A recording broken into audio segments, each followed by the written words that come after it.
کلا انہا تذکرہ،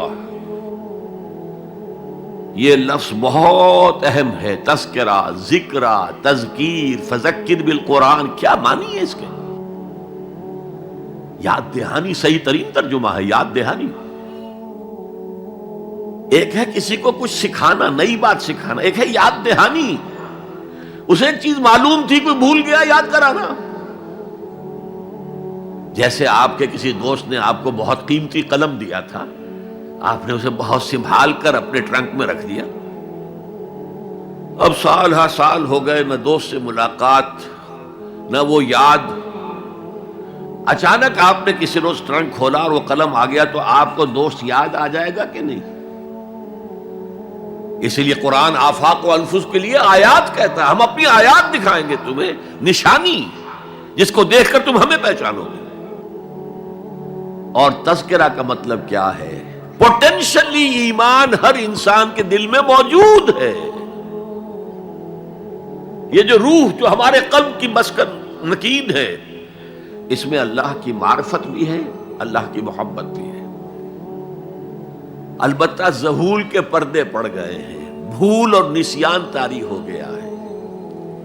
ہم دنیا ہی کے اندر گم ہو کر رہ گئے ہیں.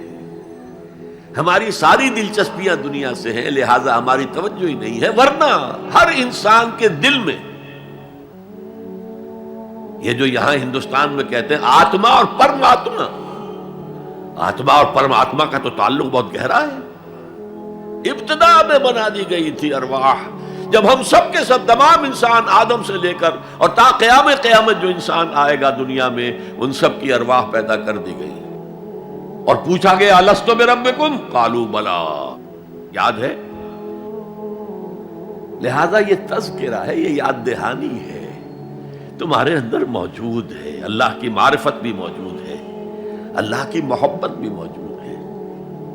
لیکن کلا بل ران علی قلوبہم ما کانوا یعملون، ان کے دلوں پر زنگ آ گیا ہے اب ان کے اعمال کی وجہ سے. شیشہ جو ہے وہ زنگ آلود ہو گیا. حضور نے فرمایا ان هذه القلوب لتصدع كما يصدع الحديد اذا اصابه الماء، ان دلوں پر بھی زنگ آ جاتا ہے جیسے کہ لوہے کے اوپر پانی پڑتا رہے تو اس کو زنگ آ جاتا ہے. پوچھا گیا فما جلاؤها یا رسول اللہ، اے اللہ کے رسول ہماری تلواروں کو زنگ لگتا ہے، ہم پالش کرتے ہیں، سیکل کرتے ہیں، وہ پھر چمک اٹھتے ہیں. تو دل پر اگر زنگ آ جائے تو اس کا علاج کیا ہے؟ دو چیزیں فرمائی، کثرت و ذکر الموت و تلاوت القرآن. دو کام کرو کثرت سے، موت کو یاد رکھو، یہاں رہنا نہیں ہے، جانا ہے. یہ ہمارا گھر نہیں ہے، یہ ہماری منزل نہیں ہے. ہمارا اصل گھر جو حضور نے فرمایا انما الدنیا خلقت لکم وانتم خلقتم للآخرہ، یہ دنیا تمہارے لیے بنائی گئی، تم آخرت کے لیے بنائے گئے ہو. اسی لیے حضور نے فرمایا کن فی الدنیا کانک غریب عابر السبیل، دنیا میں ایسے رہو جیسے راہ چلتے مسافر ہو یا اجنبی ہو. اپنے بارے میں فرمایا مالی ولی دنیا، مجھے تمہاری دنیا سے کیا سروکار، انما مثلی کراکب استظل تحت شجرۃ ثم راح فترکها، میری مثال اس مسافر کی سی ہے جو ذرا سستانے کے لیے کسی درخت کے سائے میں بیٹھتا ہے تھوڑی دیر. وہ اس کا گھر تو نہیں ہے، اس کی منزل نہیں ہے، پھر وہ اس کو چھوڑتا ہے، اپنا راستہ لیتا ہے. یہ اگر ہمارا تصور قائم ہو جائے، کلا انہا تذکرہ. اب اس کے بعد جو الفاظ آئے فی صحف مکرمۃ مرفوعۃ مطہرۃ بایدی سفرۃ کرام بررہ، یہ جو قرآن ہے، جو تذکرہ ہے، یہ بڑے ہی انتہائی پاکیزہ صحیفوں میں ہے. فی صحف مکرمۃ، بڑے باعزت، مرفوعۃ مطہرۃ، مرفوع بلند اور انتہائی پاک.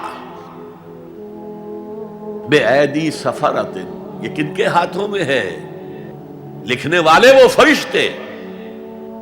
بے ایدی سفرۃ کرام بررہ، جو نہایت باعزت ہے، بہت وفادار ہے اللہ کے. یعنی اصل قرآن کہاں ہے؟ لوح محفوظ میں ہے.